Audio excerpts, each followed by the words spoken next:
Good morning sa tanan! Morning! Nationality, good morning! Morning! So before I will proceed, please play the video. Okay, this is my story before. Ako si Joshua Alaba, Chairman sa City Fishery ng Acting Resources Management Council at the same time, sa katrabahan din. Akong partner, Luigi Balawa sa Cascade. Isip ko sa katrabahan din, ngita kung bonsai maayo masaya na negosyo. Tungod kay ang income sa pagpanagbago, diling ikot para masustain ang ginagawa sa akong pamilya.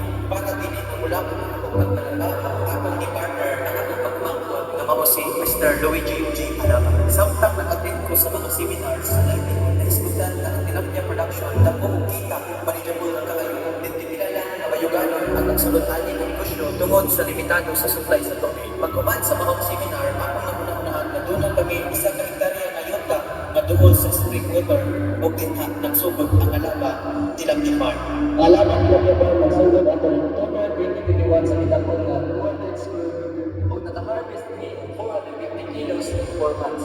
Sa panahon sa Young Farmers Challenge, uman ako nadawan ng Provincial Award na 100,000. Ini ang ipanakon kung nahimong ako 700 square meter na fish pond. Sa pagkakaroon na namin ang fish pond kung para masustain na ang loyalty sa mga customer, ako pwedeng ipasulod o butang o fingerlings monthly basis. Ako na si Jeffrey kanila sa Pagkador at Tagalaganda. Naku ka ay pasalamat na naabot ang Alaba Tilapia Farm sa Mandato. Kani Anto, nag-isog kami ang kanyang sa Cusco ng isla. Kaya pag-abot sa Alaba Tilapia Farm, nakatilaw na kami kauban sa akong mga syuti ng mga customer sa lamayan. Gusto mo binagasa natin ang makalasa na presyo. Ako sa isa sa Alaba, salamat po sa Ginoo kay kami una malapit sa tubig na project dito sa Alaba. Noon niya na malipay ko kay bago pa ko sa isla, mawala ang business. Usa sa akong mga plano, muhatag ako og mga payag-payag na ang mga fish pond. Kay kumuon kanina mo experiential tourism site. Ang amang kaya, bago tayo umikan kay doon namin flowing water o amo ang fish pond, isabot tayo sa na limestone na resulta siya o dili lahat maglabot ang lasa sa mga pinakinalas. Maraming nila ang amo ni Palawan na expand sa amang fish pond. Siguro sa among estimate, makuha pa siguro rin ang mga areas 3,000 square meter ng inaw. Thank you. It is my honor, privilege that I was able to attend this kind of event. Nabayanihan sa amin. Wapo din kayo siya.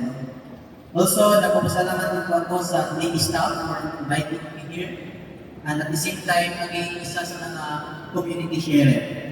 Ako po pala si Joshua Alaba, a Young Farmers Challenge awardee from Caraga, Agusan del Sur, at ako po ang may-ari ng Alaba Tilapia Farm. Para sa mga kabataan na hindi alam ang Young Farmers Challenge program, ang Young Farmers Challenge po talaga ay isa sa mga programa ng Department of Agriculture that inviting the youth ages 18 to 30 years old na lumahok sa paligsahan at ang mananalo sa provincial level ay makabatagyan po ng 80,000. Sa regional level po, mga katanunan, 150,000 and sa national level is 300,000. And there is more kasi meron pa po upskill program. Isa po ako sa nanalo ng award galing sa Young Farmers Challenge sa nakita ko kanina. At ang aking enterprise ay tilapia farming. Nagsimula na po ako ng 200 square meter fish pond. Pero sa tulong ng Young Farmers, unlad po ang aking fish pond from 200 square meter na pond to 1,000 square meter. Actually, meron na naman update sa Alaba Tilapia Farm. Please play the video.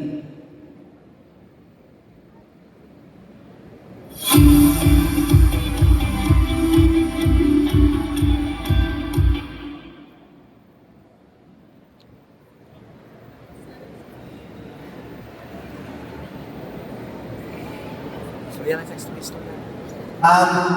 Nais ko po sanang sabihin na I really encourage these young people na nasa university, I believe most of you have the potential.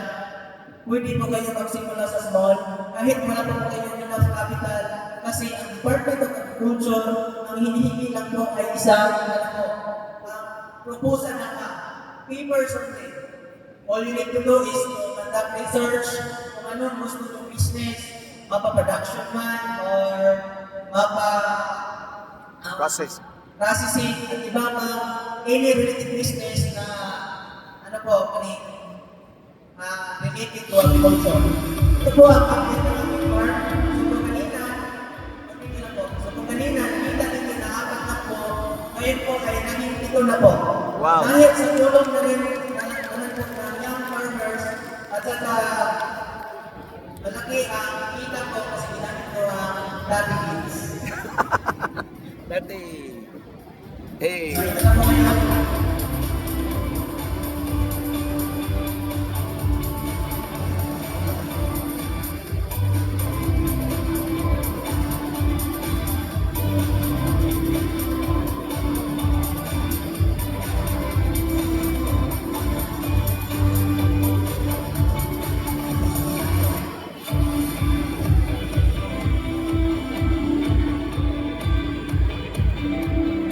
Para sa kanan ng lahat, ang aming fishman po pala ay elevated at composed po ito ng limestone. According to my research, limestone can eliminate odor. That is why my tilapia products or tilapia produce ay matatamis at hindi malasang putik. In short, na ating text po.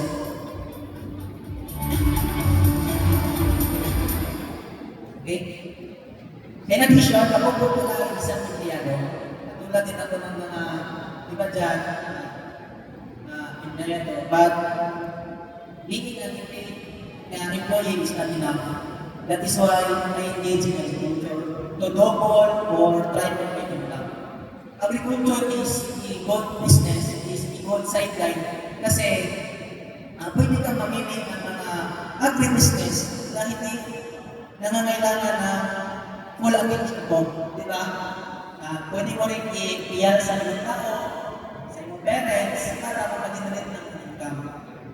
So, I believe, with this output or with this agribusiness, nakakatulong po sa aking income, hindi lamang sa aking income, kundi I believe po na nakakatulong din ako sa food security pagdating ng panahon. Kasi minay kay Bernard, kunti na lang po ang kabataan ng mag-is ng agrikultura. That is why, mga youth who are here today or sa nakakarinig ngayon, I encourage everyone to engage. Sino kinsa man rin ang tinabangay, kundi kita naman.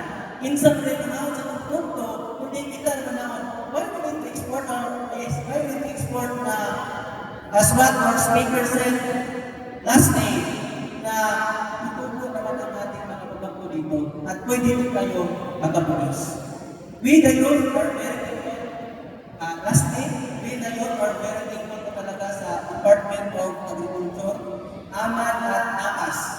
Also sa mother at author ng YMC na si Senator Amy Marcos. Palakpakan po natin. Dahil sa programa ng YMC, marami pong kabataan ang nagbago ang buhay at kabilang ito ang doon. Naway po, mapabrigate po ang programang ito sa mga NGO or private sector at other government agency para mas marami ang mga kabataan na mag-engage sa agrikultura na kulang ang kapital. So, mensahe ko po sa mga kabataan ngayon, sa mga kabataan po na nandito o nakarinig sa akin ngayon, pagsikapin po natin mabuti na mag-engage sa agriculture.